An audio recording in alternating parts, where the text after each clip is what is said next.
Hello everyone. आज से हम लोग थ्योरी पार्ट स्टार्ट करते हैं इकोनॉमिक्स का। ठीक है, और जो भी थ्योरी पार्ट है आई थिंक 3 से 4 दिन चलेगा और हाँ मैक्सिमम 5 डेज में हम लोग इसका पूरा का पूरा थ्योरी पार्ट कंप्लीट करेंगे। ठीक है, तो आज स्टार्ट करते हैं हम लोग circular flow of income. Circular flow of income को डिस्कस करने से पहले हम लोग समझेंगे सेक्टर्स ऑफ इकोनॉमी। ठीक है, अभी तक हम लोगों ने जो पढ़ा है सेक्टर के बारे में, तो जनरली हम लोग को लगता था कि सेक्टर का मतलब होता है primary sector, secondary sector, tertiary sector. ठीक है, लेकिन अभी नेशनल इनकम में जो सेक्टर्स ऑफ इकोनॉमी की बात करेंगे हम लोग, वो थोड़ा डिफरेंट होगा। ठीक है, तो लेट्स स्टार्ट विद दिस। देखिएगा, सेक्टर्स ऑफ इकोनॉमी। ठीक है, आप लोग का नोट्स यहां से बनना स्टार्ट होगा। Sectors of economy. ठीक है, पहला लिखिएगा, पहला सेक्टर होता है house hold sector. House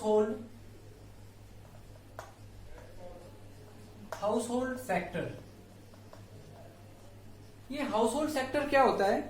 house hold sector का मतलब होता है कंज्यूमर्स। ठीक है, हम और आप जो कंज्यूमर्स है, कंज्यूमर्स क्या करते हैं? ये गुड्स और सर्विस को खरीदते हैं, बाय करते हैं। और हाउस होल्ड का मतलब होता है owner of factors of production. ठीक है, तो यहां पे हाउस होल्ड सेक्टर से क्या क्या हम लोग समझते हैं? पहला चीज कंज्यूमर्स। हाउस होल्ड सेक्टर्स का मतलब क्या है? Consumers of goods and services.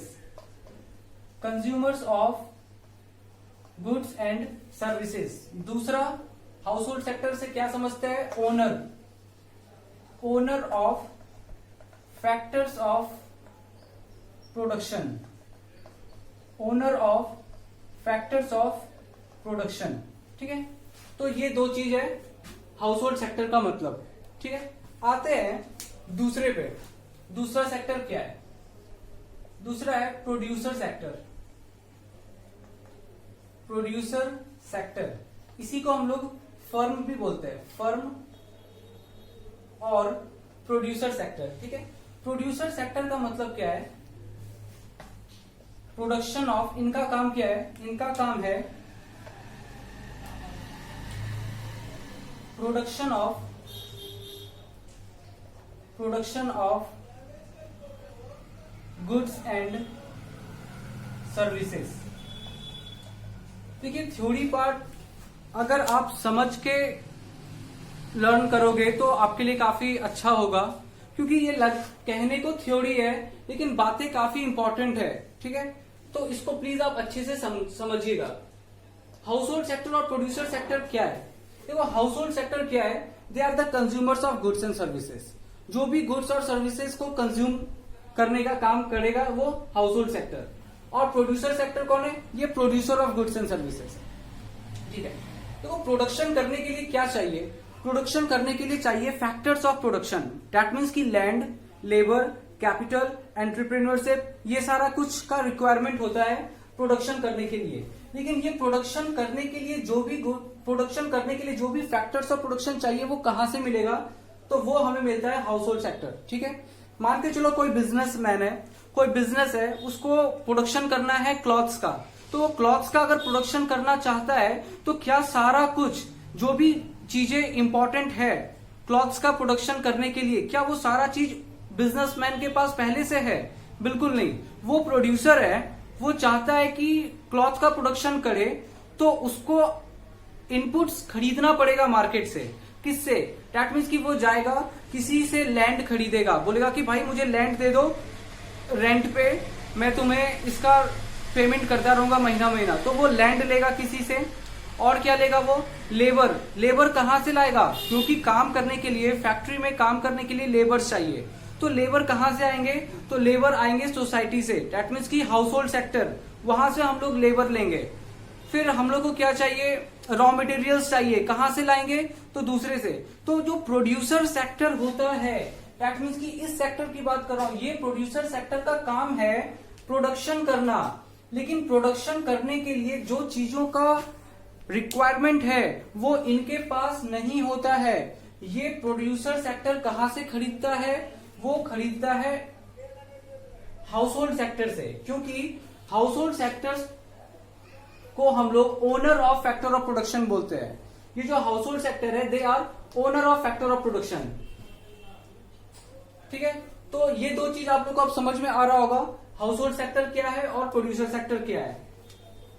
आगे आते हैं हम लोग तीसरा सेक्टर पे। Third sector is government sector.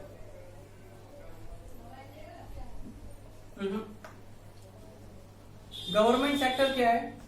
ये गवर्नमेंट सेक्टर का मतलब होता है, सबसे पहले तो इनका काम है एक्ट एज वेलफेयर एजेंसी। इनका काम क्या है? तो पहला काम है इनका act as welfare agency. Welfare agency का मतलब क्या है? Example,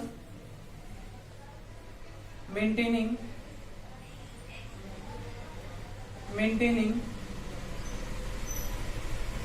law and order.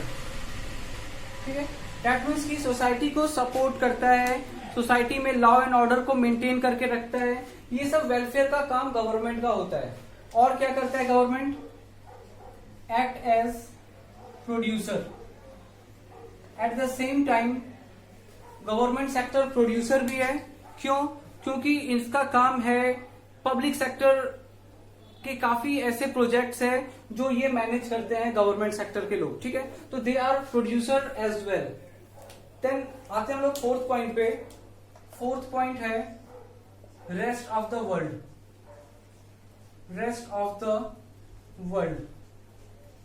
Rest of the world का मतलब क्या है कि जो भी एक्सपोर्ट और इंपोर्ट का कंपोनेंट है वो इधर आ जाएगा rest of the world sector में। ठीक है, export and import of goods and services, it includes export and import of goods and services, वो आ जाता है रेस्ट ऑफ द वर्ल्ड में। और दूसरा flow of capital. Flow of capital between countries. ठीक है, तो चारों कंपोनेंट्स को हम लोगों ने डिस्कस कर लिया है। ठीक है, मैं एक एक करके आपको वापस से बताता हूं। House hold sector. House hold sector क्या है? तो दे आर द कंज्यूमर्स। ये लोग क्या है? कंज्यूमर है। सेकेंड पॉइंट कि ये लोग ओनर्स है फैक्टर्स ऑफ प्रोडक्शन के। ठीक है, प्रोड्यूसर सेक्टर क्या है? Production of goods and services, यही इनका काम है, गुड्स और सर्विस का प्रोडक्शन करना। लेकिन गुड्स और सर्विस का प्रोडक्शन करने के लिए फैक्टर्स ऑफ प्रोडक्शन चाहिए, राइट? और वो फैक्टर्स ऑफ प्रोडक्शन प्रोड्यूसर को कौन देगा? तो वो उसके लिए डिपेंडेंट है हाउस होल्ड सेक्टर पे, क्योंकि हाउस होल्ड सेक्टर ओनर होते हैं फैक्टर्स ऑफ प्रोडक्शन के। ठीक है, प्रोडक्शन कौन करेगा? Producer sector. लेकिन प्रोडक्शन करने के लिए जो चीजें चाहिए वो उसको कहां से मिलेंगी? हाउस होल्ड सेक्टर से। वो चीजें क्या है? तो that is land, labour, capital, entrepreneurship. तीसरा है गवर्नमेंट सेक्टर। गवर्नमेंट सेक्टर क्या है? गवर्नमेंट सेक्टर का काम होता है वेलफेयर फंक्शंस को मैनेज करना, जैसे कि लॉ एंड ऑर्डर मेंटेन करना सोसाइटी में। ठीक है, दूसरा इनका काम क्या है? प्रोड्यूसर। ये प्रोड्यूसर की तरह भी एक्ट करते हैं, क्योंकि काफी इंडस्ट्रीज है जो गवर्नमेंट के अंडर आती है। चौथा सेक्टर क्या है? Rest of the world. Rest of the world को हम लोग शॉर्ट में ROW भी बोलते हैं। शॉर्ट में हम लोग इसको ROW बोलेंगे। ठीक है, तो rest of the world sector में क्या आ जाता है? मतलब इंडिया को छोड़ के बाकी सारा कंट्री। तो इसमें क्या आ जाएगा? Export and import of goods and services, मतलब जो भी हम लोग एक्सपोर्ट कर रहे हैं दूसरे कंट्री को, या फिर जो भी हम लोग इंपोर्ट कर रहे हैं दूसरे कंट्री से, वो ROW का पार्ट होता है। दूसरा flow of capital between countries. Flow of capital का मतलब है जो भी FDI हमारे कंट्री में आ रहा है, FDI that means foreign direct investment. आपको पता है ना, अमेरिका हमारे कंट्री में पैसा इन्वेस्ट करता है, और भी डिफरेंट डिफरेंट कंट्रीज है। हमारे prime minister different different countries में जाते हैं और बोलते हैं कि प्लीज आप हमारे कंट्री में पैसा इन्वेस्ट कीजिए, हमारे कंट्री में कैपिटल लाइए। FDI जाके FDI के लिए कन्विंस करते हैं कि आप हमारे कंट्री में इन्वेस्ट कीजिए थ्रू FDI। ठीक है। तो ये जो कैपिटल का इनफ्लो हो रहा है हमारे कंट्री में, that is also a part of rest of the world sector, ठीक है। तो ये 4 सेक्टर्स कंप्लीट है।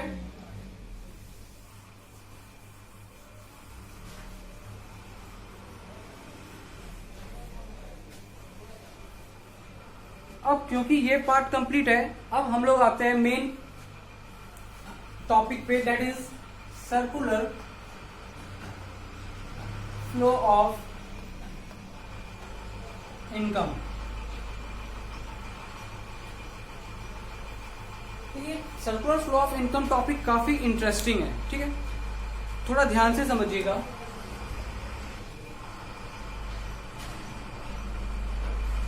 हम लोग यहाँ पे 2 सेक्टर इकोनॉमी की बात कर रहे हैं, circular flow of income in 2 sector economy. मतलब एक ऐसा इकोनॉमी जहां पे बस 2 सेक्टर है। वो 2 सेक्टर है, एक हाउस होल्ड सेक्टर और दूसरा है फर्म सेक्टर बोल सकते हैं, या फिर प्रोड्यूसर सेक्टर, ठीक है। अभी देखिए जो हम लोगों ने पढ़ा है ना, हम लोग उसी को यूज करेंगे। अभी हमने क्या देखा कि प्रोड्यूसर सेक्टर को प्रोडक्शन करने के लिए क्या चाहिए। प्रोड्यूसर सेक्टर को प्रोडक्शन करने के लिए क्या चाहिए? Land, labour, capital, entrepreneurship. लेकिन ये फैक्टर्स ऑफ प्रोडक्शन उसको कहां से मिलेगा? तो हम लोगों ने पढ़ा कि फैक्टर्स ऑफ प्रोडक्शन के ओनर कौन होते हैं? हाउस होल्ड सेक्टर होते हैं। दैट मीन्स की प्रोडक्शन करने के लिए जो इनपुट्स चाहिए वो प्रोड्यूसर के पास पहले से अवेलेबल नहीं होता है। वो इनपुट्स वो सोसाइटी से लेता है या फिर हाउस होल्ड सेक्टर से लेता है। तो देखो यहाँ पे मैं दिखाता हूं कि हाउस होल्ड सेक्टर क्या कर रहा है।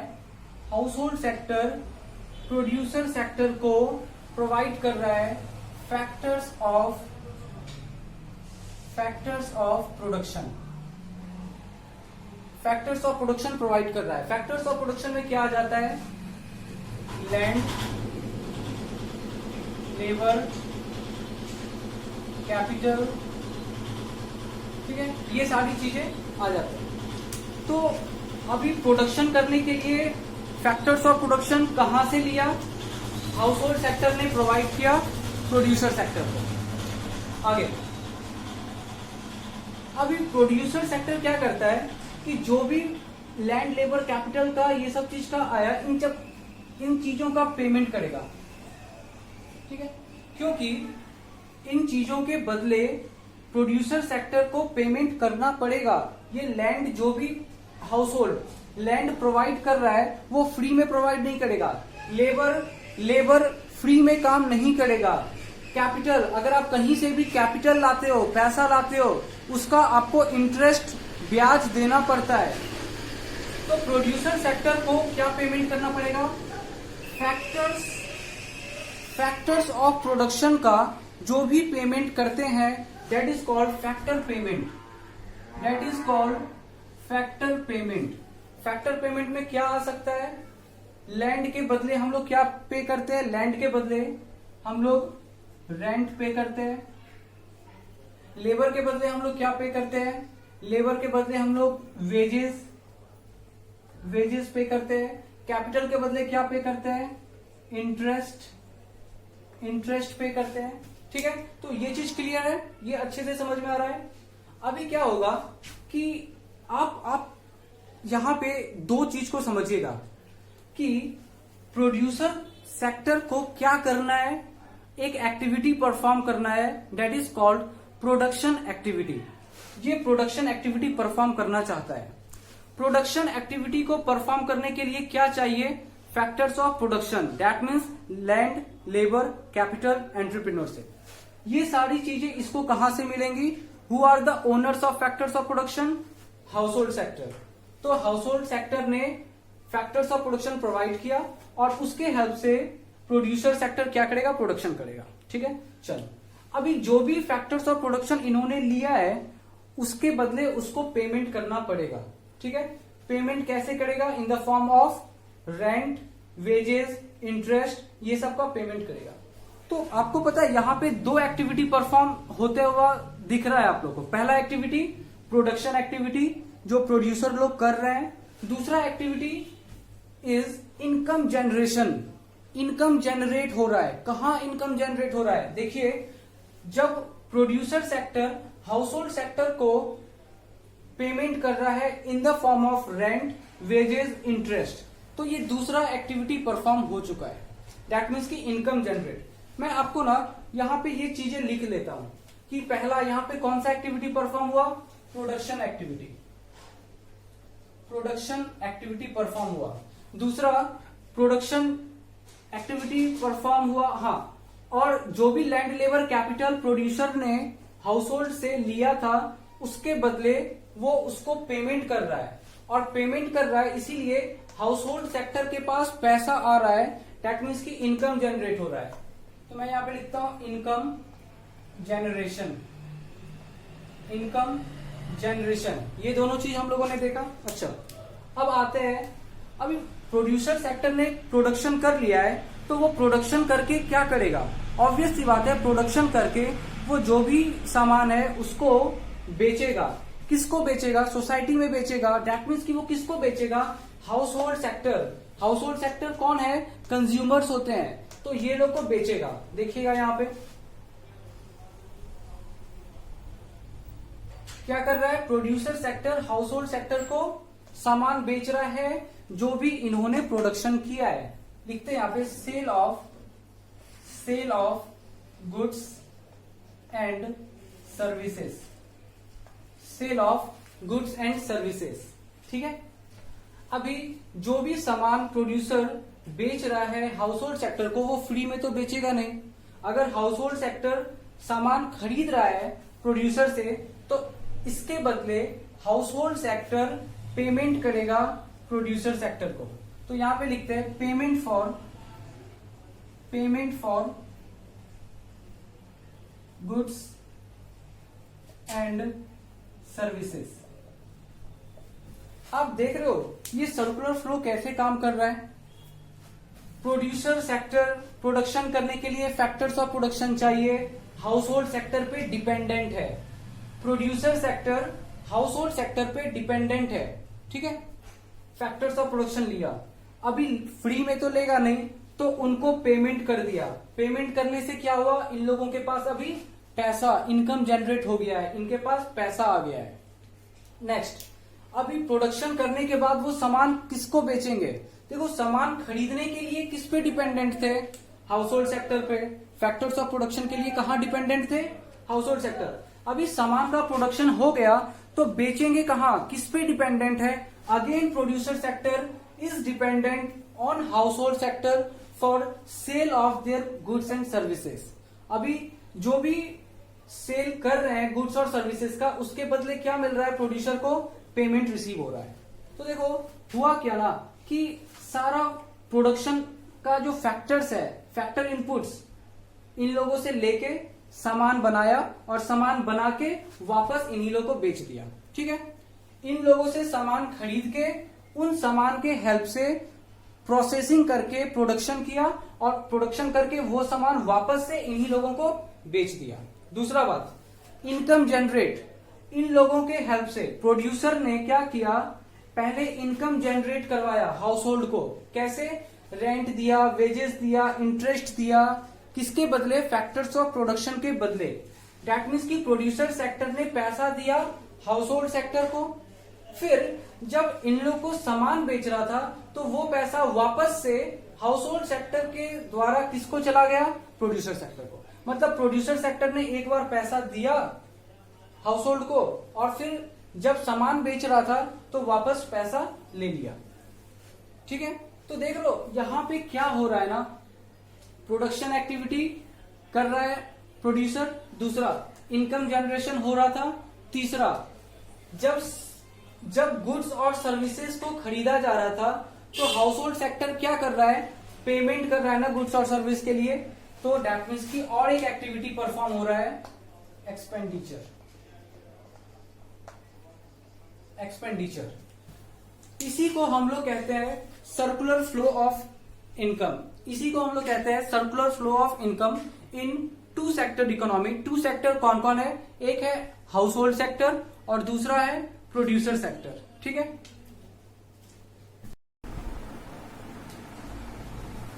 अब हम लोग को डिस्कस करना है फेजेस ऑफ प्रोडक्शन पे, कि क्या क्या प्रोडक्शन के फेजेस थे। एक्चुअली 3 फेज है। पहला है प्रोडक्शन।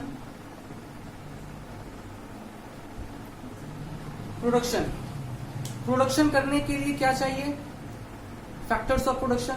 फैक्टर्स ऑफ प्रोडक्शन किसके पास मिलेगा? हाउस होल्ड के पास। तो ये लोग क्या करते हैं, प्रोडक्शन करने के लिए हाउस होल्ड से फैक्टर्स ऑफ प्रोडक्शन खरीदते हैं और उसके बदले हाउस होल्ड को पेमेंट करते हैं, और उस पेमेंट के कारण से क्या हो रहा है? Income generation. किसका इनकम जनरेट हो रहा है? हाउस होल्ड का। हाउस होल्ड को क्या पैसा मिल गया। अभी हाउस होल्ड क्या करेगा उस पैसों से? हाउस होल्ड उन सारे पैसों को क्या करता है? एक्सपेंडिचर। किस चीज में एक्सपेंडिचर करता है? On goods and services. ठीक है, उन चीजों को वो एक्सपेंडिचर करता है।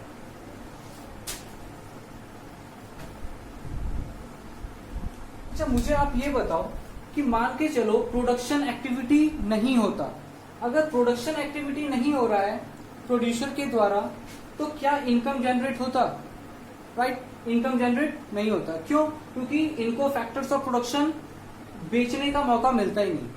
अभी हाउस होल्ड बेच रहा है फैक्टर्स ऑफ प्रोडक्शन किसको? प्रोड्यूसर को। अभी ये अगर प्रोडक्शन नहीं करेंगे प्रोड्यूसर लोग, तो फैक्टर्स ऑफ प्रोडक्शन का क्या रिक्वायरमेंट है? वो नहीं खरीदेंगे, और नहीं खरीदेंगे तो इनकम जनरेट नहीं होगा, और अगर इनकम जनरेट नहीं होगा तो ये लोग एक्सपेंडिचर नहीं कर पाएंगे। राइट, तो बात को समझना है कि प्रोडक्शन हो रहा है, इसीलिए हाउस होल्ड का इनकम जनरेट हो रहा है, और अगर हाउस होल्ड का इनकम जनरेट हो रहा है तो इसी कारण से एक्सपेंडिचर कर रहे हैं वो लोग।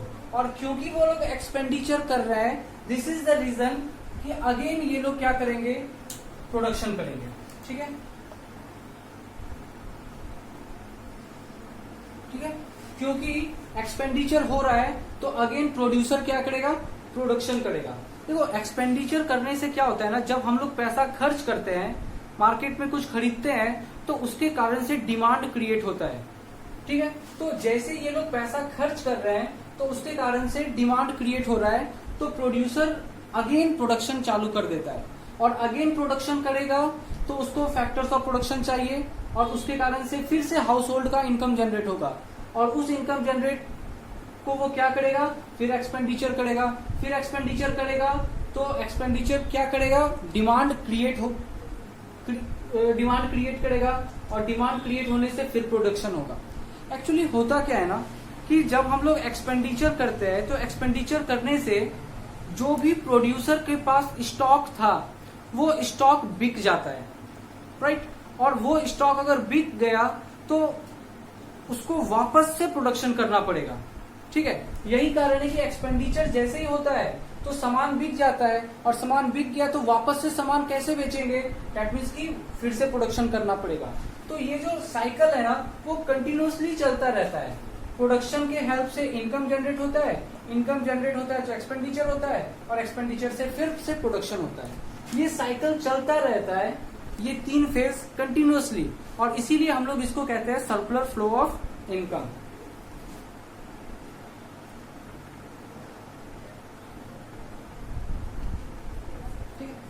अब क्योंकि आप लोग इसका नोट ले सकते हो कि ये कंटिन्यूअस प्रोसेस है, ये चलता रहता है। ठीक है,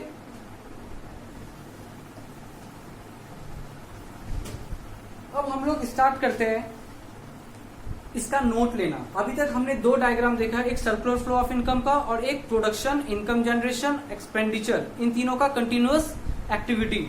अभी स्टार्ट करते हैं नोट्स लेना। With definition.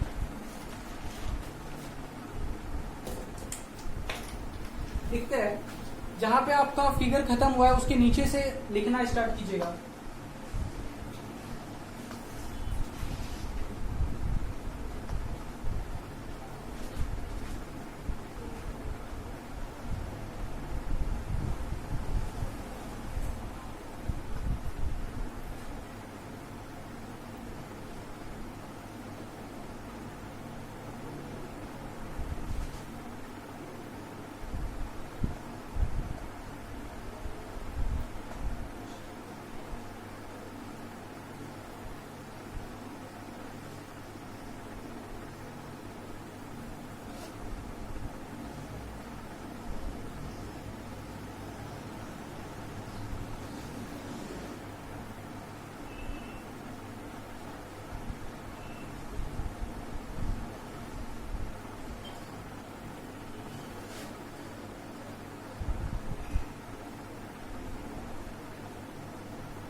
तो सर्कुलर फ्लो ऑफ इनकम क्या है? Circular flow of income refers to unending flow, मतलब कि continuous flow, unending flow of किसका किसका? प्रोडक्शन, इनकम जनरेशन और एक्सपेंडिचर। इन तीन एक्टिविटी का अनएंडिंग फ्लो है, मतलब कंटिन्यूअस फ्लो है, involving different sectors of economy. Involving different sectors of economy मतलब इसमें एक से ज्यादा इकोनॉमी इन्वॉल्व होते हैं। कौन कौन से? House hold and firm. ठीक है, हम लोग जो अभी पढ़ रहे हैं वो 2 सेक्टर इकोनॉमी है, तो इसमें कौन कौन से सेक्टर्स इन्वॉल्व है? हाउस होल्ड और फर्म। दैट मीन्स कि हाउस होल्ड और फर्म्स, इन 2 सेक्टर्स के बीच में एक unending flow of production, income generation और एक्सपेंडिचर, इन तीनों का कंटिन्यूअस फ्लो चलता रहता है। इसी को सर्कुलर फ्लो ऑफ इनकम कहते हैं। It has 3 phases। इसके 3 फेज है। पहला, first phase is production.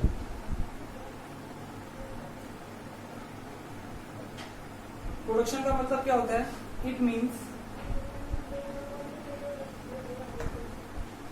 Value addition. देखिए, प्रोडक्शन का मतलब होता है ना वैल्यू ऐड करना। मान के चलो कि मैंने 5000 का कॉटन खरीदा और उस 5000 के कॉटन के हेल्प से मैंने कोई कपड़ा बनाया, कपड़ा का प्रोडक्शन किया और उस कपड़े का मार्केट वैल्यू है 8000। तो सिंपल सी बात है कि 5000 का कॉटन खरीद के कपड़ा बनाया जिसको हम 8000 में बेच रहे हैं। दैट मीन्स कि मैंने प्रोडक्शन करके कितना का वैल्यू ऐड किया? तो 3000 का। तो प्रोडक्शन का मतलब क्या होता है? Production means value addition.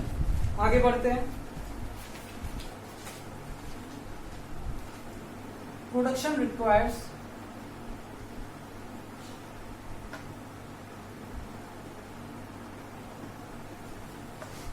Factors of production.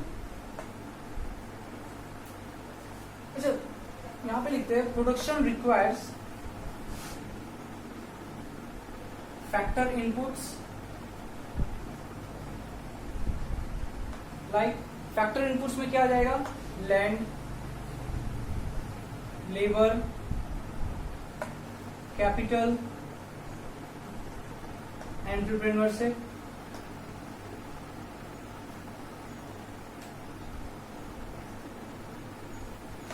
और क्या चाहिए प्रोडक्शन के लिए? Non factor inputs. Non factor inputs, non factor inputs में क्या आ जाएगा? Raw material.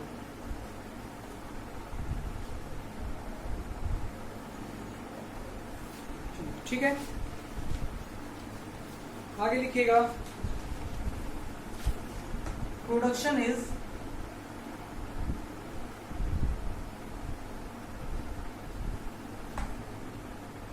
production of goods and services satisfies human wants, satisfies human wants, which is unlimited. और human wants क्या होता है? ह्यूमन वांट्स अनलिमिटेड है, ठीक है। So production is continuous process.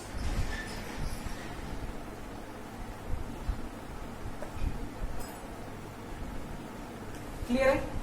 देखिए, प्रोडक्शन एक्टिविटी कंटिन्यूअसली चलता रहेगा। क्यों?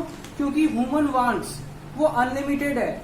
लोगों का वांट्स कभी पूरा हो ही नहीं पाता है, वो बार बार कंटिन्यूअसली आता रहता है, अनलिमिटेड है, और उसके कारण से प्रोडक्शन भी कंटिन्यूअसली चलता रहेगा, ठीक है। तो प्रोडक्शन हो गया पहला। आते हैं सेकेंड फेज पे। Second phase is income generation.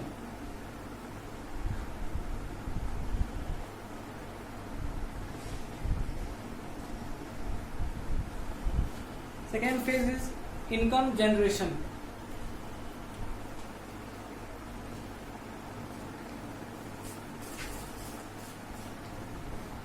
देखिएगा,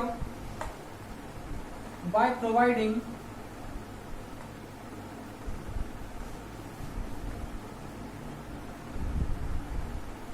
factors of production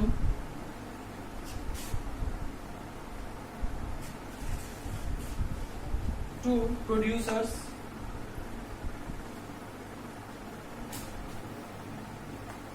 household get factor payment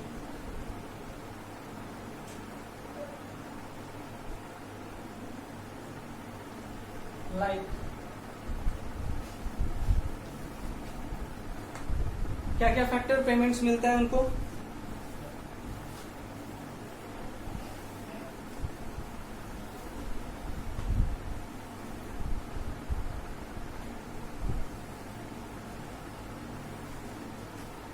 factor payments like land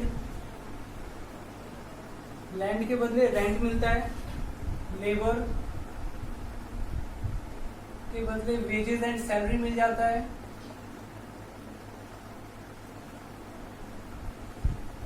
capital interest मिल जाता है,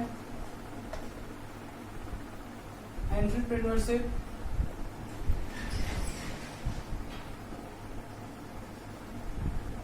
प्रॉफिट। इन चीजों के बदले ये सब फैक्टर पेमेंट हाउस होल्ड को मिलता है। तो देखिए, so production activity leads to income generation. तो प्रोडक्शन एक्टिविटी के कारण से क्या हो रहा है? इनकम जनरेट हो रहा है, इनकम जनरेशन।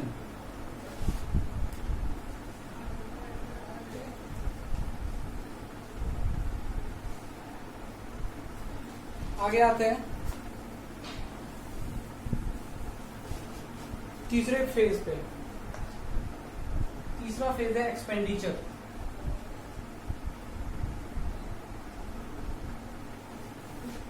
एक्सपेंडिचर में लिखते हैं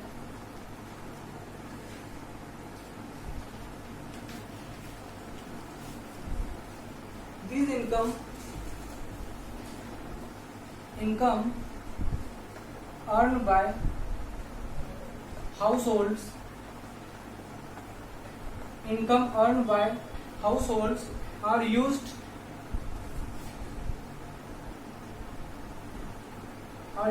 in purchasing goods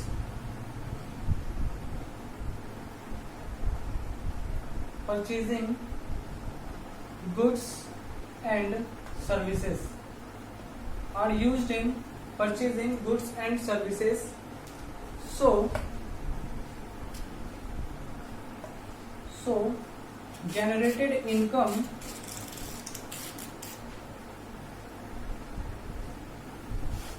is converted into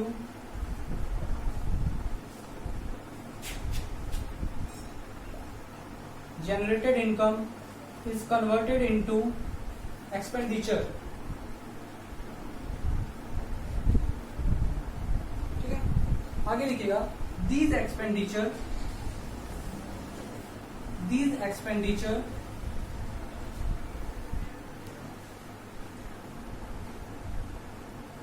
generate. Expenditure करने से क्या हो रहा है, जनरेट कर रहा है डिमांड, जनरेट फर्दर डिमांड, क्योंकि एक्सपेंडिचर हो गया तो प्रोड्यूसर ने जो भी प्रोडक्शन किया था वो खत्म हो गया। ठीक है, तो वो लोग क्या करते हैं, फिर से प्रोडक्शन करने पे लग जाते हैं, क्योंकि और ज्यादा आगे जाके डिमांड होगा तो डिमांड क्रिएट हो जाता है। These expenditure generate further demand for goods and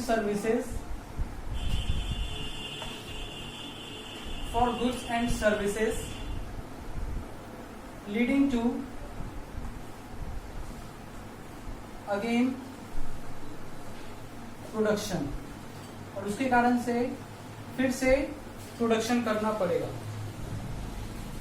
ठीक है, देखिएगा so there is non-stop flow of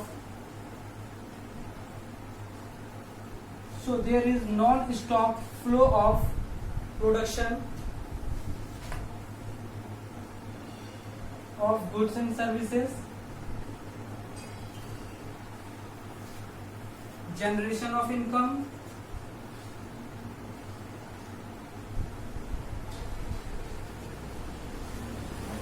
and expenditure। ठीक है, तो there is non stop flow of production of goods and services, generation of income and expenditure. मतलब कि इन तीनों का, production of goods and services का, जनरेशन ऑफ इनकम का और एक्सपेंडिचर का, इन तीनों का नॉन स्टॉप फ्लो होता रहता है, नॉन स्टॉप फ्लो होता रहता है। Hence it is called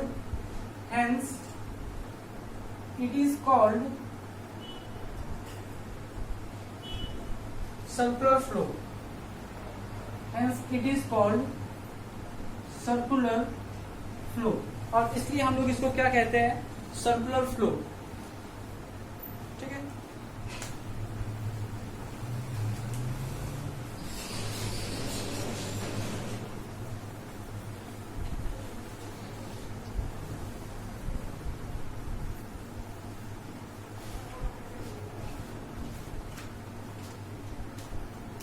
देखिएगा ऑब्जर्वेशन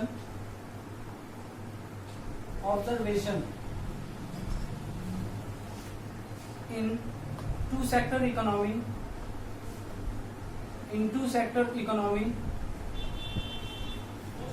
प्रोडक्शन,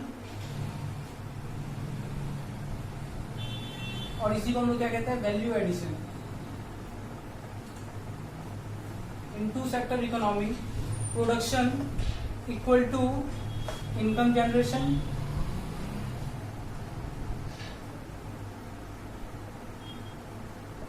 ठीक है। प्रोडक्शन के कारण से क्या हो रहा है, इनकम जनरेट हो रहा है हाउस होल्ड का, फैक्टर्स ऑफ प्रोडक्शन को बेच के, और फिर वही इनकम को वो लोग क्या करते हैं, एक्सपेंडिचर करते हैं।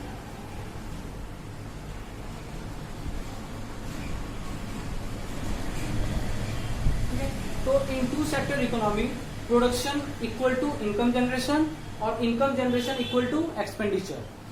तो इस तरीके से हम लोग का नेशनल इनकम का 3 मेथड बन के तैयार हुआ था, production method, income method, expenditure method. और तीनों मेथड से किसी से भी अगर आप नेशनल इनकम निकालोगे तो आंसर सेम आएगा। रीजन इज कि जितना इनकम जनरेट हो रहा है वही इनकम एक्सपेंडिचर कर रहे हैं वो लोग। ठीक है, तो यहाँ पे एक एजम्पशन भी है। एजम्पशन क्या है ना, कि ऐसा एज्यूम किया जा रहा है कि सेविंग वाला कंपोनेंट नहीं है। दैट मीन्स कि जो भी इनकम है वो सारा का सारा इनकम क्या हो जा रहा है, एक्सपेंडिचर हो जा रहा है, खर्च हो जा रहा है, सेविंग नहीं हो रहा है। और जो भी इनकम जनरेट हो रहा है वो कहाँ से हो रहा है, प्रोडक्शन करने के लिए जो भी इनपुट्स चाहिए, जो भी प्रोडक्शन करने के लिए इनपुट्स चाहिए उसका पेमेंट करने से इनकम जनरेट हो रहा है। तो तीनों चीजें इंपॉर्टेंट है और तीनों चीजें हमेशा इक्वल होगा किसी भी इकोनॉमी में। जितना का वैल्यू एडिशन होगा उतना का इनकम जनरेट होगा और जितना इनकम जनरेट होगा उतना ही एक्सपेंडिचर होगा। तो इस तरीके से हमारे इकोनॉमी में नेशनल इनकम को पता करने के 3 मेथड्स बनके तैयार हुए हैं। आगे लिखिए, दिस इज कॉल्ड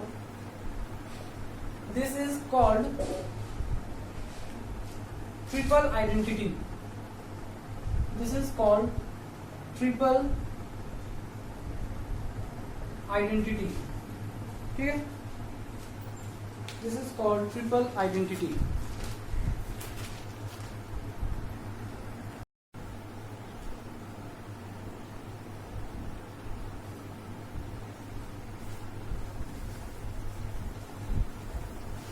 आते हैं हम लोग नेक्स्ट टॉपिक पे। Next topic is final goods and intermediate goods. ठीक है, तो let's start with this final goods और इधर लिखिएगा इंटरमीडिएट गुड्स।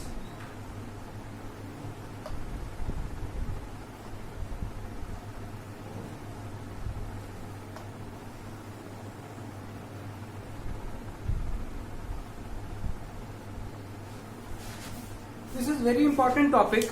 कई बार एग्जाम्स में क्वेश्चंस आए हैं यहाँ से कि फाइनल गुड्स और इंटरमीडिएट गुड्स में क्या डिफरेंस है, लेकिन जो अभी कुछ साल से क्वेश्चन में पैटर्न में थोड़ा चेंज आया है।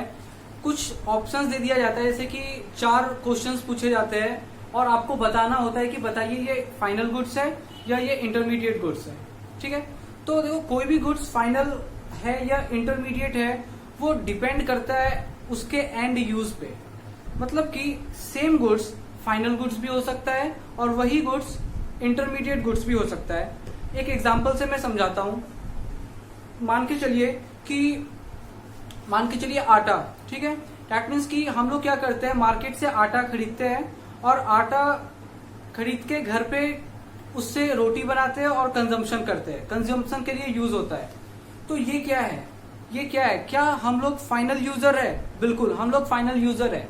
कैसे हम लोग फाइनल यूजर है? एक्चुअली हम लोगों ने जो आटा खरीदा मार्केट से, उस आटे से घर पे रोटी बना और हम लोगों ने खाया। ठीक है, एक फैमिली ने खाया, तो ये फाइनल कंजम्पशन है। लेकिन मान के चलो उस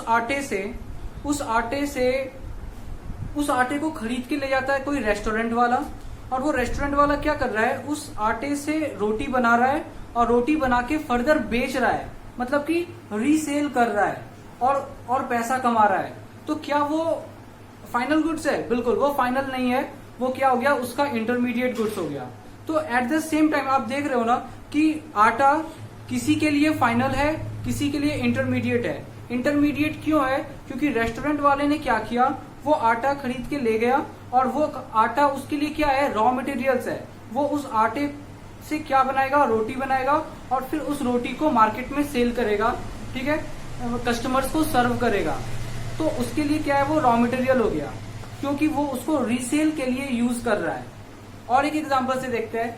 मान के चलते हैं हम लोग के घर पे आटा आता है और हम लोग उसको फाइनल कंज्यूमर्स की तरह यूज करते हैं, तो वो क्या है, फाइनल गुड्स है। मान के चलो आटा कोई खरीद के ले जाता है ब्रेड फैक्ट्री वाले। ठीक है, ब्रेड फैक्ट्री वाले ने क्या किया, वो आटा खरीद के ले गया और उससे ब्रेड बनाया। तो दैट मीन्स कि ब्रेड फैक्ट्री वाले के लिए वो आटा क्या है, वो आटा उसके लिए इंटरमीडिएट गुड्स है। ठीक है, क्योंकि वो उसको कंजम्पशन के लिए यूज नहीं कर रहा है, खुद खाने के लिए यूज नहीं कर रहा है। वो आटे को क्या कर रहा है, ब्रेड में कन्वर्ट करेगा, प्रोडक्शन करेगा और फिर उस ब्रेड को मार्केट में बेचेगा। दैट मीन्स कि as a raw material treat किया जा रहा है और उसको रीसेल किया जा रहा है। तो वो ब्रेड फैक्ट्री के लिए क्या है, ब्रेड फैक्ट्री के लिए क्या है, इंटरमीडिएट गुड्स है। मान के चलो कि वही ब्रेड अब वो मार्केट में बेचा, वो ब्रेड अगर हम लोगों ने खरीद लिया, दैट मीन्स कि हम लोग ब्रेड खरीद के लाते हैं और घर में ब्रेड खा रहे हैं, तो ये क्या है, हमारा फाइनल गुड्स है। लेकिन अगर उस ब्रेड को कोई रेस्टोरेंट वाला खरीदता है या पाव भाजी वाले खरीदते हैं और उसको यूज, उस ब्रेड से वो लोग क्या बना रहे हैं, डिफरेंट सैंडविच बना रहे हैं या फिर पाव भाजी बना रहे हैं और उसको मार्केट में कस्टमर्स को बेच रहे हैं, तो डैट मीन्स कि उन लोगों के लिए वो ब्रेड क्या है, उनके लिए वो ब्रेड है इंटरमीडिएट गुड्स और अगर हम लोग खरीद के लाते हैं और घर पे खाते हैं तो हमारे लिए क्या है, फाइनल गुड्स। देखो इस पॉइंट से आपको क्या समझ आ रहा है ना, कि एक ही सामान किसी के लिए फाइनल गुड्स हो सकता है और किसी के लिए हो सकता है कि वो इंटरमीडिएट गुड्स हो। ठीक है, तो it depends on and use, it depends on and use कि फाइनली उस प्रोडक्ट को कौन यूज कर रहा है। क्या वो प्रोडक्ट रीसेल करने के लिए यूज हो रहा है, क्या वो प्रोडक्ट रॉ मटेरियल्स की तरह ट्रीट हो रहा है। अगर रॉ मटेरियल्स की तरह ट्रीट हो रहा है या फिर उसको रीसेल करने के लिए यूज किया जा रहा है, दैट मीन्स कि वो इंटरमीडिएट गुड्स है। ठीक है, लेकिन अगर उसी प्रोडक्ट को कोई घर पे सेल्फ कंजम्पशन के लिए यूज कर रहा है, खुद खाने के लिए यूज कर रहा है, दैट मीन्स कि वो फाइनल गुड्स है। तो स्टार्ट करते हैं हम लोग difference between final goods and intermediate goods.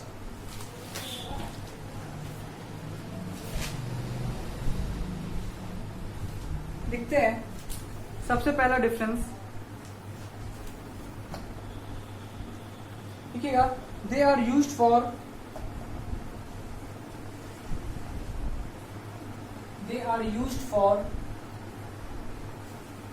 Final consumption, they are used for final consumption. इधर लिखिएगा, they are used for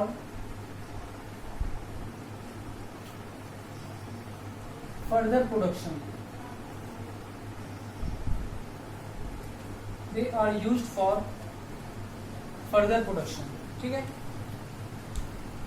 hopefully ये पॉइंट काफी इजी आप लोग को समझ में आ गया होगा। दूसरा,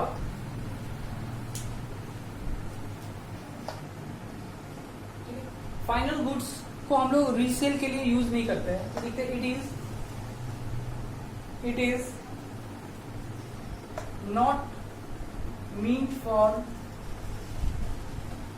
resale, it is not meant for resale.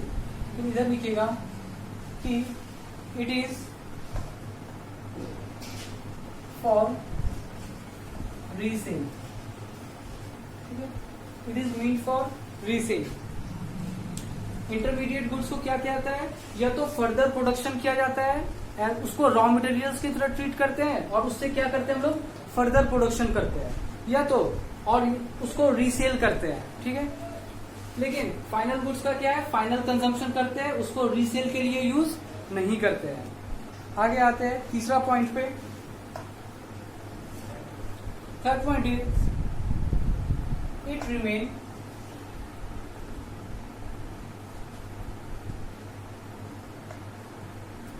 outside the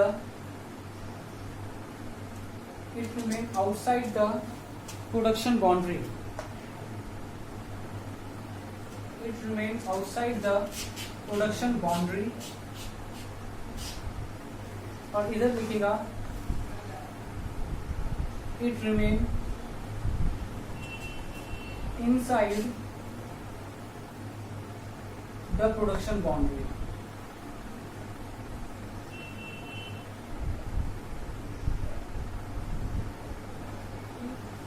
तो देखिए फाइनल गुड्स क्या है ना, ये आउटसाइड द प्रोडक्शन बाउंड्री होते हैं। दैट मीन्स कि प्रोडक्शन बाउंड्री के बाहर आ चुके हैं। प्रोडक्शन बाउंड्री के बाहर आने का मतलब क्या होता है कि no value addition, no value addition further. That means कि अब इसके आगे कोई वैल्यू एडिशन नहीं होगा। क्लियर है, ये बात को अच्छे से समझिएगा। यहाँ पे लोग प्रोडक्शन बाउंड्री का मतलब समझ नहीं पाते, कंफ्यूज रहते हैं। आउटसाइड द प्रोडक्शन बाउंड्री का मतलब है कि अब उसमें कोई भी वैल्यू एडिशन नहीं होने वाला है। लेकिन इंटरमीडिएट गुड्स में क्या होता है, वैल्यू एडिशन अभी भी हो सकता है। वैल्यू एडिशन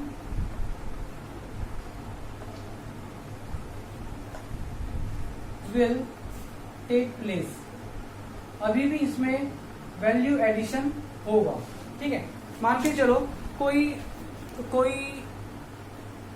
कारपेंटर क्या करता है ना, वुड खरीद के लाता है, लकड़ी खरीद के लाता है, और उस लकड़ी से वो फिर क्या कर रहा है, फर्नीचर बना रहा है, तो उसमें वैल्यू एडिशन हो रहा है। ठीक है, लकड़ी खरीद के लाया 1000 में, और उससे उसने क्या किया कि चेयर बनाया, और चेयर को उसने फिर मार्केट में बेचा 1500 में। 1000 का लकड़ी यूज करके 1500 का चेयर बनाया, उसको मार्केट में बेचा, तो वैल्यू एडिशन कितना का हुआ है, 500 रुपए का वैल्यू एडिशन हुआ है। तो हम लोग क्या बोलेंगे कि जो वुड है, लकड़ी है, वो अभी इनसाइड द प्रोडक्शन बाउंड्री है, अभी इनसाइड द प्रोडक्शन बाउंड्री है, क्योंकि उसमें वैल्यू एडिशन होना बाकी है, आगे होगा। लेकिन जो चेयर है, क्या चेयर में अभी और भी वैल्यू एडिशन होगा? देखिए, अगर कारपेंटर चेयर बेच देता है किसी घर वाले को, बात को अच्छे से समझिएगा यहाँ पे, कि वो कारपेंटर जिसने लकड़ी लाया 1000 में, और उस 1000 के लकड़ी को उसने कन्वर्ट किया चेयर में, और उसको मार्केट में दैट मीन्स कि किसी को बेच दिया, ठीक है, 1500 में, तो वैल्यू एडिशन हुआ, किसमें हुआ, लकड़ी में। तो लकड़ी क्या है, लकड़ी इज दैट मीन्स कि वुड क्या है, इंटरमीडिएट गुड्स है। अभी जो चेयर बन के तैयार हुआ, वो चेयर किसको बेचा जा रहा है, मान के चलो किसी हाउस होल्ड को बेचा, कि ठीक है आप वो घर पे यूज करेगा। तो अगर हाउस होल्ड को बेच रहा है, दैट मीन्स कि अब उस चेयर में फर्दर कोई वैल्यू एडिशन नहीं होने वाला है। दैट मीन्स कि चेयर क्या है, फाइनल गुड्स है, क्योंकि अब उस चेयर में कोई वैल्यू एडिशन नहीं हुआ। 1500 रुपए में किसी हाउस होल्ड को बेचा गया, लेकिन अगर उसी चेयर को मैंने या फिर कारपेंटर ने उस चेयर को किसी शॉपकीपर को बेचा, जिसका काम है फर्नीचर का, वो फर्नीचर बेचने का काम करता है, तो उसने क्या किया, कारपेंटर से चेयर खरीद लिया 1500 में, और फिर वो क्या करेगा, उस चेयर को कस्टमर को बेचेगा अपने शॉप में, मान के चलते 1800 में। दैट मीन्स कि वो चेयर अभी भी, वो चेयर बन के तैयार हो चुका है, लेकिन अभी भी वो इनसाइड प्रोडक्शन बाउंड्री है। क्यों? क्योंकि शॉपकीपर उसको कस्टमर को बेचेगा 1800 में। दैट मीन्स कि 300 रुपया अभी वैल्यू एडिशन और बाकी है, वैल्यू एडिशन और बाकी है, विल टेक प्लेस। इसका मतलब चेयर, कारपेंटर जब चेयर बेच रहा है, तो भी चेयर में अभी चेयर फाइनल गुड्स नहीं है। क्यों? क्योंकि मोर वैल्यू एडिशन होना बाकी है शॉपकीपर के द्वारा। 1500 रुपए का चेयर को वो 1800 में बेच रहा है, 300 रुपया वैल्यू ऐड कर रहा है, तो शायद वो चेयर क्या है, इंटरमीडिएट गुड्स। लेकिन अगर कारपेंटर उस चेयर को हाउस होल्ड को बेचेगा, तो वहां पे वैल्यू एडिशन का अब कोई स्कोप नहीं है, मतलब कि वो आउटसाइड द प्रोडक्शन बाउंड्री है, क्योंकि no value addition take place. तो शायद आपको अब क्लियर होगा प्रोडक्शन बाउंड्री का मतलब क्या है। अगर वैल्यू एडिशन होना बाकी है, तो इनसाइड द प्रोडक्शन बाउंड्री मतलब इंटरमीडिएट गुड्स है, ठीक है। और अगर वैल्यू एडिशन होना अब नहीं है, सारा वैल्यू एडिशन हो चुका है और उसको फाइनली बेचा जा रहा है, और आगे जाके कोई वैल्यू एडिशन नहीं होगा, तो दैट मीन्स कि that product is outside the production boundary and that is called final goods. ठीक है, ये 3 पॉइंट है। चौथा पॉइंट लिखिएगा,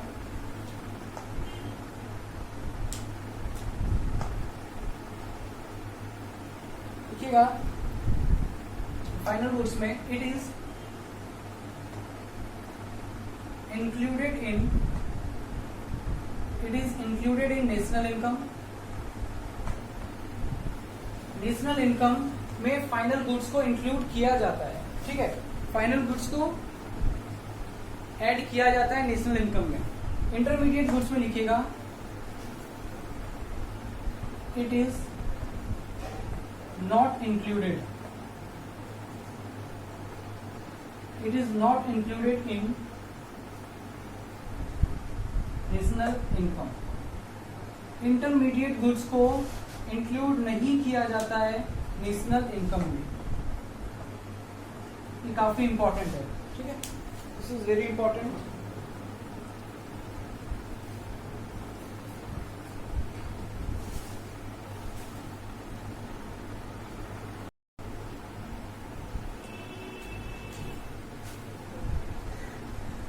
और एक पॉइंट लिखते हैं, expenditure on these goods are called final expenditure.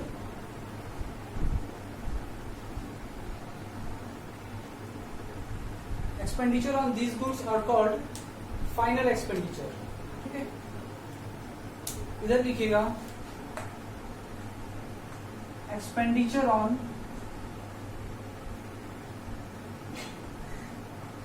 These goods are called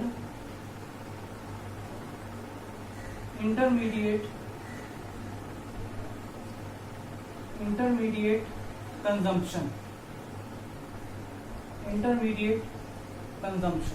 ठीक है, तो ये 5 पॉइंट है फाइनल गुड्स और इंटरमीडिएट गुड्स का डिफरेंस। ठीक है, तो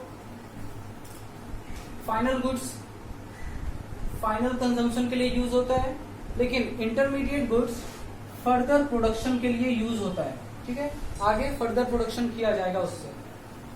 फाइनल गुड्स को रीसेल के लिए यूज नहीं किया जाता है, लेकिन इंटरमीडिएट गुड्स को used for resale. Final goods production boundary के बाहर आ चुका होता है, it is outside the production boundary, मतलब कि अब इसमें कोई भी वैल्यू एडिशन नहीं होना है। Intermediate goods remain inside the production boundary, मतलब अभी इसमें और भी वैल्यू एडिशन होना बाकी है। वैल्यू एडिशन होने का मतलब आप लोग को समझ में आ चुका है, तो दिस इज वेरी इंपॉर्टेंट। आप प्रोडक्शन बाउंड्री का मतलब याद रखिएगा, कभी कभी इधर से क्वेश्चन आते हैं। आगे फाइनल गुड्स को हम लोग नेशनल इनकम में इंक्लूड करते हैं, लेकिन इंटरमीडिएट गुड्स को हम लोग नेशनल इनकम में इंक्लूड नहीं करते हैं। यहां पे लिखिएगा टू अवॉइड डबल काउंटिंग,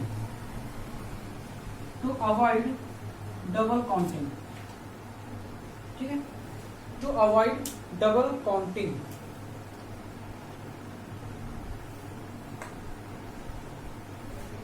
फिर क्या है, expenditure on these goods are called final expenditure, expenditure on these goods are called intermediate consumption. अभी आप लोग को ये नहीं समझ में आ रहा होगा कि फाइनल गुड्स को नेशनल इनकम में इंक्लूड कर रहा है, लेकिन इंटरमीडिएट गुड्स को नेशनल इनकम में इंक्लूड क्यों नहीं कर रहा है। तो ठीक है, उस पॉइंट पे आते हैं।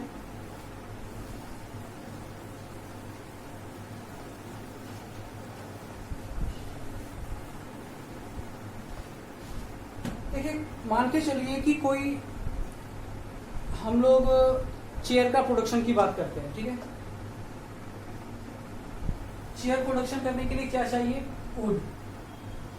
मान के चलते वुड का कॉस्ट आया 1000। ठीक है, फिर उसके बाद वुड से हम लोगों ने क्या बनाया, चेयर। तो चेयर बन के कितने में तैयार हो गया, इसमें चेयर का आ गया 1500। फिर उस चेयर को हम लोगों ने बेच दिया किसको, शॉपकीपर को।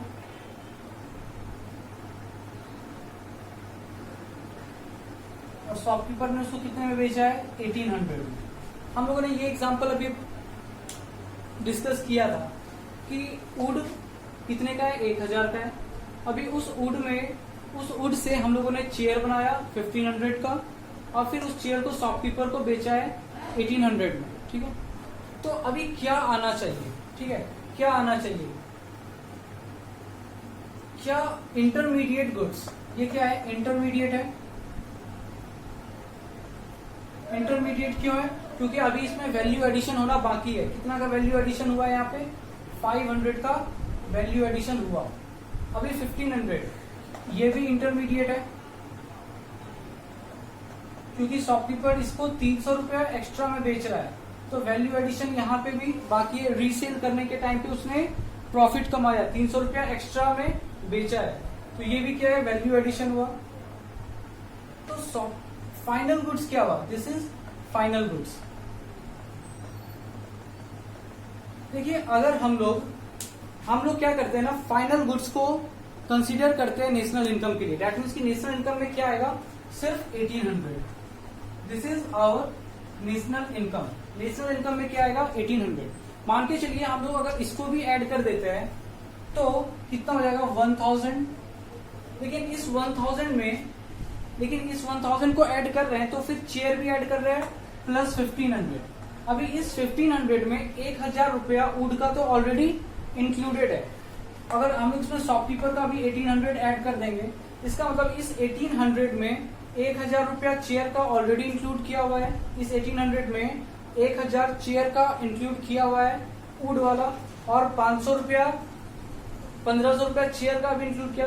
आप यहाँ पे देख रहे हो ये डबल काउंटिंग को क्रिएट कर रहा है, क्योंकि जो फाइनल प्रोडक्ट है 1800 रुपया, इसी का वुड का प्राइस को हम लोग अलग से ऐड कर रहे हैं। फिर इसी का प्राइस कारपेंटर क्या ले रहा है 1500 रुपए, वो अलग से ऐड कर रहे हैं। फाइनल प्रोडक्ट क्या बना है, फाइनल प्रोडक्ट क्या है हमारा, चेयर। और चेयर को बार बार हम लोग ऐड कर रहे हैं, कभी वुड के फॉर्म में, कभी कारपेंटर कितने में शॉपकीपर को बेच रहा है उसके फॉर्म में, और फाइनल गुड्स को फिर अलग से ऐड कर रहे हैं। इसका मतलब एक ही गुड्स का बार बार काउंटिंग हो रहा है।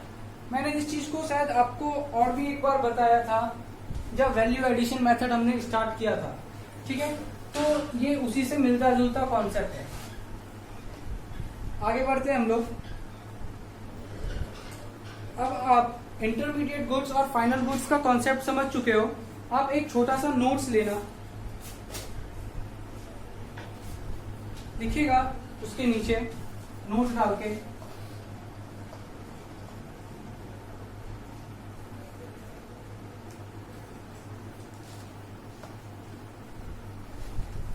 नोट डाल के लिखिएगा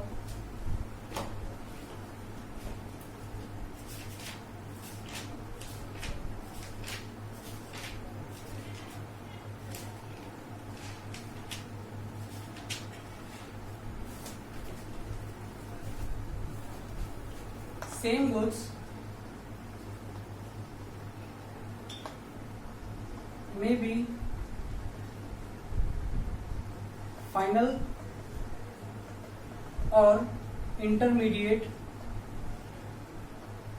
Same goods may be final or intermediate goods depending on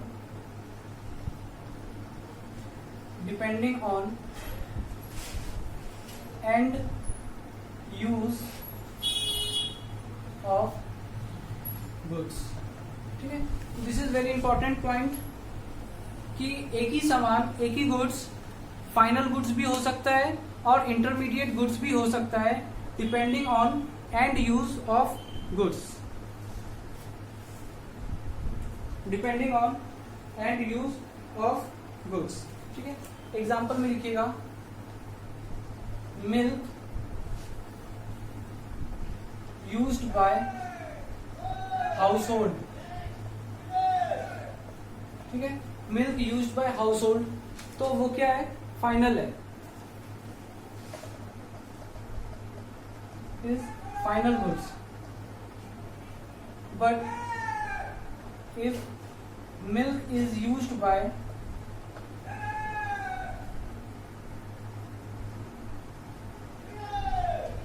sweet shops,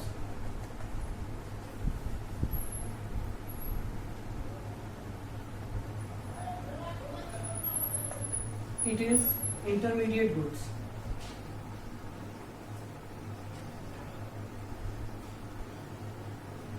ठीक है। तो सेम गुड्स फाइनल गुड्स भी हो सकते हैं, इंटरमीडिएट गुड्स भी हो सकते हैं, डिपेंड करता है एंड यूज पे, depending on and use. Example क्या है, milk used by house hold, कि अगर हाउस होल्ड लोग मिल्क यूज कर रहा है चाय बनाने के लिए, फिर बच्चों को पिलाने के लिए, दैट इज फाइनल गुड्स। लेकिन अगर उसी मिल्क को कोई स्वीट शॉप, दैट मीन्स मिठाई की दुकान वाला यूज कर रहा है, क्यों, वो क्या करेगा, उस दूध से डिफरेंट डिफरेंट स्वीट्स बनाएगा, मिठाई बनाएगा, और उसको फिर से रीसेल करेगा। तो स्वीट शॉप वालों के लिए वो क्या है, इंटरमीडिएट गुड्स है।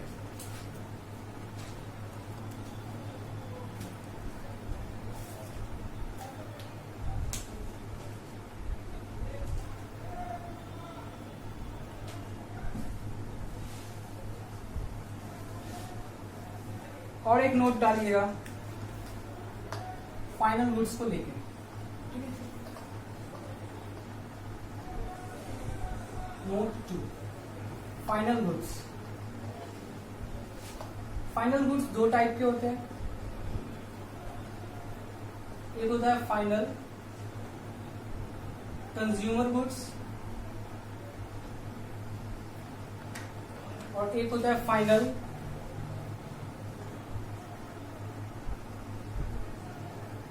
Producer goods.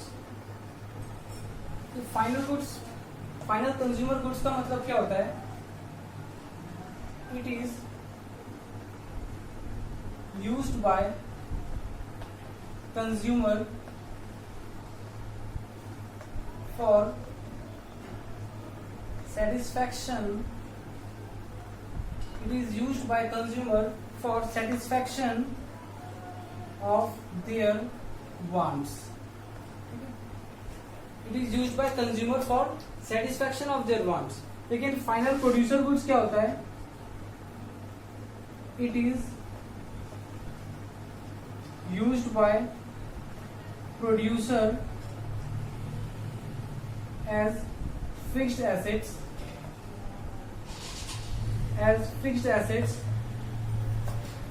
in process of production. ठीक है। देखिए, अगर फाइनल गुड्स को यूज किया जा रहा है सेटिस्फैक्शन ऑफ पर्सनल वांट्स के लिए, तो हम लोग उसको कहते हैं फाइनल कंज्यूमर गुड्स। लेकिन अगर फाइनल गुड्स को यूज किया जा रहा है प्रोड्यूसर के द्वारा एज ए फिक्स्ड एसेट्स, तो हम लोग उसको कहते हैं final producer goods. Next is, इसको हम लोग कहते हैं अगर फाइनल कंज्यूमर गुड्स को पे एक्सपेंडिचर किया जा रहा है तो कहते हैं कंजम्पशन एक्सपेंडिचर।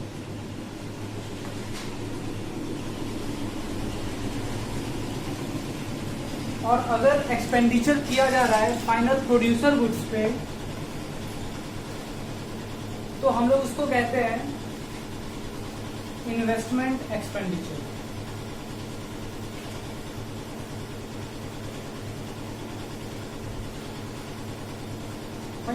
एक एग्जांपल से समझते हैं।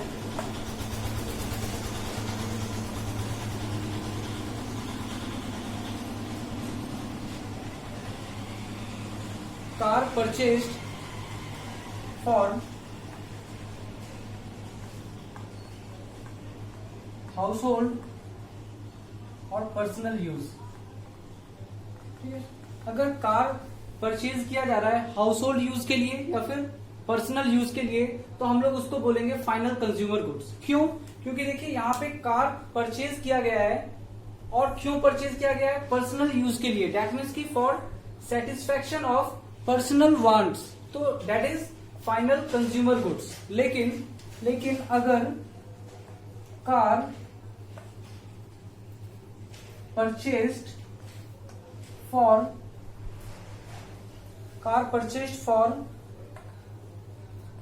प्रोवाइडिंग टैक्सी सर्विस, ठीक है। लेकिन अगर कार परचेज किया जा रहा है फॉर प्रोवाइडिंग टैक्सी सर्विस और उससे पैसे कमाने के लिए, तो इसका मतलब यह है कि ये जो कार खरीदा जा रहा है वो फिक्स्ड एसेट्स की तरह यूज होगा और उससे पैसा कमाया जाएगा। ठीक है, तो दैट मीन्स कि वो क्या हो गया? Investment expenditure. अभी इन दोनों का मतलब आपको समझ में आ गया होगा। हालांकि यहाँ पे जो कार परचेज किया जा रहा है और यहाँ पे कार जो परचेज किया जा रहा है, दोनों ही फाइनल गुड्स है। ठीक है, फाइनल गुड्स है। लेकिन यहाँ पे कार खरीदा जा रहा है सेटिस्फैक्शन ऑफ पर्सनल वांट्स के लिए, that means final consumer goods है। और यहाँ पे कार खरीदा जा रहा है फिक्स्ड एसेट्स की तरह यूज किया जाएगा और उससे पैसे अर्न किए जाएंगे। ठीक है, दैट मीन्स कि वो क्या है आपका? फाइनल प्रोड्यूसर गुड्स है। फाइनल कंज्यूमर गुड्स पे जो भी एक्सपेंडिचर होता है उसको हम लोग कंजम्पशन एक्सपेंडिचर बोलते हैं, और फाइनल प्रोड्यूसर गुड्स पे जो भी एक्सपेंडिचर होता है उसको हम लोग इन्वेस्टमेंट एक्सपेंडिचर कहते हैं। ठीक है, तो आज के लिए इतना ही। Thank you so much.